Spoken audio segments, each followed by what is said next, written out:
ഈ നടിമാരെ നിങ്ങൾ ഒരിക്കലും മറക്കരുത്. ഇതവരുടെ ഭാഗ്യക്കേടല്ല. ഒന്നാം നിര നടിക്ക് ഒരു തോഴി, അല്ലെങ്കിൽ എതിരാളി, കാമുകന്റെ സഹോദരി, ഭർത്താവിന്റെ അനുജത്തി, അതുമല്ലെങ്കിൽ ആ സിനിമയിൽ ഒന്നാംനിര നായികയുടെ സഹോദരി. ഇങ്ങനെ ഒരു കഥാപാത്രത്തിന് ജീവൻ കൊടുത്ത് എന്നും രണ്ടാം നിരയിൽ ഒതുങ്ങിപ്പോയ നടിമാരാണ് നമ്മൾ ഓർത്തെടുത്ത് പറയുന്ന ഇവരെല്ലാം.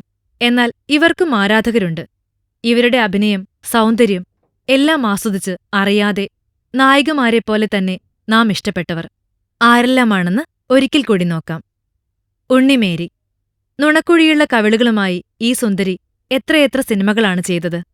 ചില ഒന്നാം നമ്പർ നായികമാരെക്കാൾ ആരാധന നേടാൻ ഉണ്ണിമേരിക്കായെങ്കിൽ സുലക്ഷണയുടെ കറുത്ത സൗന്ദര്യത്തിനും ഏഴഴകായിരുന്നു. ഒത്തിരി നല്ല കഥാപാത്രങ്ങൾ മലയാള സിനിമയ്ക്ക് സമ്മാനിച്ച സുലക്ഷണയും ആരാധനാപ്രീതിയിൽ ഇടം നേടിയിട്ടുണ്ട്. ചിത്രയും വെളുത്തു കൊലുന്നിനെയുള്ള സുന്ദരിയായിരുന്നു. സെക്കൻഡറി നായികാ പ്രാധാന്യമുള്ള എത്ര ചിത്രങ്ങൾ! അദ്വൈതം, ഏകലവ്യൻ എല്ലാം ചിത്രയിൽ ഭദ്രമായിരുന്നു. കനകലതയും രണ്ടാം നായികയുടെ റോളിൽ മിന്നിത്തിളങ്ങിയപ്പോൾ വൈഷ്ണവിക്കും കിട്ടി ഒത്തിരി നല്ല രണ്ടാം നിര റോളുകൾ. മൃഗയയിൽ വൈഷ്ണവി എല്ലാവരെയും ശരിക്കങ്ങ് ത്രസിപ്പിച്ചപ്പോൾ വിനയ പ്രസാദ് മണിച്ചിത്രത്താഴിലൂടെ ആരാധകരുടെ ഹൃദയം കീഴടക്കി. ശാന്തികൃഷ്ണ ഒന്നും രണ്ടും സ്ഥാനങ്ങൾ കൈകാര്യം ചെയ്താണ് മുന്നേറിയതെങ്കിൽ സോന നായരും ആ ആരോഗ്യവടിവും ഉണ്ടക്കണ്ണും കൊണ്ട് ആരാധകരിൽ രോമാഞ്ചം വിരിയിച്ചു. തെസ്നി ഖാൻ, ബീന ആന്റണി. ഒരു ക്യാമ്പസ് ചിത്രം പിറവിയെടുത്താൽ ഇവർ രണ്ടുപേരുമില്ലെങ്കിൽ നായിക യാഥാർത്ഥ്യമാവില്ല എന്ന ഒരു കാലഘട്ടവുമുണ്ടായിരുന്നു. അതിൽ തെസ്നി ഖാൻ പഴയ കരുവാളിച്ച മുഖമെല്ലാം മാറ്റി നല്ല ഐശ്വര്യമായി സിനിമയിൽ തന്നെ രണ്ടാം നിരയിൽ ജീവിക്കുമ്പോൾ ബീന ആന്റണി തടിച്ചു കൊഴുത്തങ്ങ് സീരിയലിൽ നിലയുറപ്പിച്ചിരിക്കുന്നു. മഞ്ജു പിള്ളയും രണ്ടാംനിര റോൾ അനായാസം കൈകാര്യം ചെയ്ത് കയ്യടി നേടിയ താരമാണ്. അഞ്ജു അരവിന്ദും തനിക്ക് കിട്ടിയ റോൾ അതിമനോഹരമാക്കാൻ എന്നും ശ്രമിച്ചിട്ടുണ്ട്. മാത്രമല്ല ഭംഗിയാക്കിയിട്ടുമുണ്ട്. രുദ്ര എന്ന നടിയെ ഓർക്കുന്നില്ലേ? ധ്രുവം, കൗരവർ ഈ രണ്ട് ചിത്രങ്ങൾ മാത്രം മതി താരത്തിന്റെ മുഖക്കുരു നിറഞ്ഞ മുഖവും വെള്ളരിപ്പല്ലുകളും ആരാധകർക്ക് ഓർക്കാൻ. സുചിത്രയും നായികയും രണ്ടാം നിരയും മനോഹരമാക്കിയപ്പോൾ ശാലു മേനോനും രണ്ടാം നിരയുടെ സ്വന്തം താരമായിരുന്നു. ശാരിയും അരങ്ങേറിയത് നായികയായിട്ടാണെങ്കിലും രണ്ടാം നിരയിൽ അവർ എന്നും മികച്ചു നിന്നു. ശാരിയെപ്പോലെ തന്നെ ആ കാലഘട്ടത്തിന്റെ മറ്റൊരഴകായിരുന്നു സിത്താര.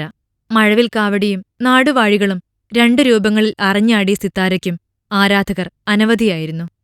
ശ്യാമയും കറുപ്പിന്റെ അഴകിനെ സിനിമയിൽ സുരക്ഷിതമായി കൈകാര്യം ചെയ്യുന്നതിൽ വിജയിച്ച താരമാണെങ്കിൽ വിന്ദുജ മേനോൻ വെളുപ്പിന്റെ അഴകിനെയും പനങ്കുല പോലെയുള്ള മുടിയും സിനിമയിലൂടെ നമുക്ക് കാട്ടിത്തന്നു. ലളിതശ്രീ രണ്ടാം നിരയുടെ സ്ത്രീയായി തിളങ്ങിയപ്പോൾ സീമാജി നായരും നല്ല അടക്കമുള്ളതും അല്ലാത്തതുമായ ഒത്തിരി കഥാപാത്രങ്ങൾക്ക് ജീവൻ നൽകി. നീന കുറുപ്പും കുക്കു സിംഗും മലയാളത്തിലെ രണ്ടാം നിരയുടെ അമരത്ത് തന്നെ ഉണ്ടായിരുന്നവരാണ്. സുജാ കാർത്തികിയും മികച്ച കഥാപാത്രങ്ങളായി എല്ലാ ഒന്നാംനിര നായകർക്കൊപ്പവും രണ്ടാം നിര നായികമാരായി. കാവേരിയും പ്രവീണയും ഇത്തരത്തിൽ തന്നെ നിറഞ്ഞാടിയവരാണ്. കൽപ്പനയ്ക്ക് രണ്ടാം നിരയുടെ മേലങ്കി ചാർത്തേണ്ട കാര്യമില്ല.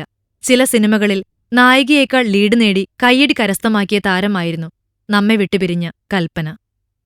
രഞ്ജിതയും പ്രസീതയും രണ്ടാം നിരയുടെ മുഖശ്രീയായി തിളങ്ങിയപ്പോൾ വിനീതയും ചാന്ദിനിയും കുക്കു പരമേശ്വരനും ഇതേ റോളുകളിൽ മലയാള സിനിമയിൽ നിറഞ്ഞാടിയവരാണ്.